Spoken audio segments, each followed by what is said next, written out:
Hi guys, don't forget to subscribe, click thumbs up and on button loceng kat bawah tu for more updates.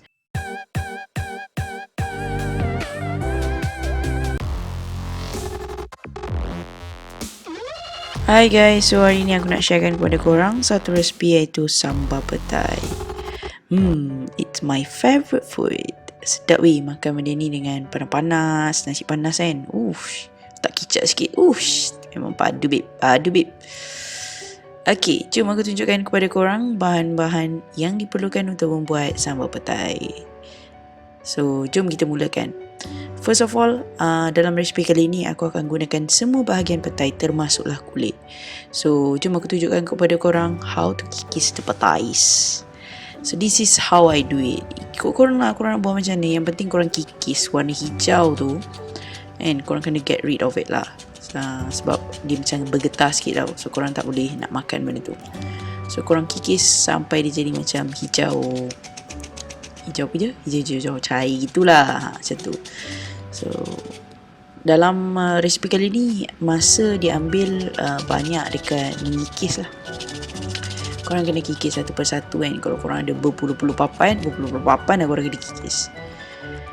Okey, jom aku tunjukkan kepada korang. Selepas korang kikis tu, korang perlu basuh dan korang boleh potong dia dalam keadaan serong macam tu.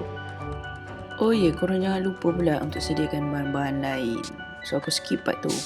So jom kita goreng terus kita punya petai tadi. So korang goreng sampai agak-agak garing lah. Tapi jangan terlalu kering sangat, nanti dia liat sikit, susah nak gigit. Agak-agak dah garing, korang boleh angkat. Oh ya, aku dah goreng dah siap-siap tadi ikan bilis. So, jom kita teruskan dengan membuat sambalnya. First, korang kurangkan minyak dulu siap-siap tau. Bahan yang pertama adalah bawang.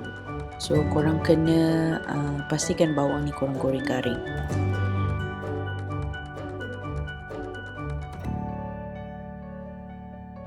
Kemudian korang kena masukkan belacan. So, aku pakai belacan Kedah ni. Tu, jangan banyak sangat belacan, nanti bau dia kuat. Agak-agak korang punya bawang tadi pun dah okey, korang masukkanlah cili kering. So cili kering ni tadi aku blend sekali dengan ajinomoto dan juga garam. So ikut korang lah amount dia. Kalau korang rasa korang suka pedas, korang lebihkan cili.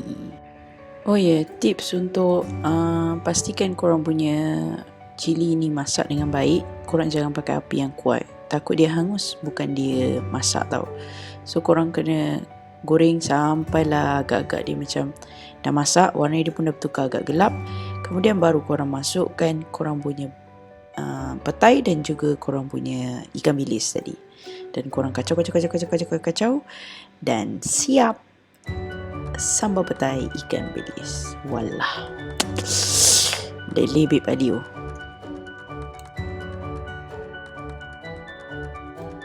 Oh ya, untuk pengetahuan korang, petai ni bagus lah untuk kecantikan. So kalau korang nak cantik, korang bolehlah makan dan buat resipi.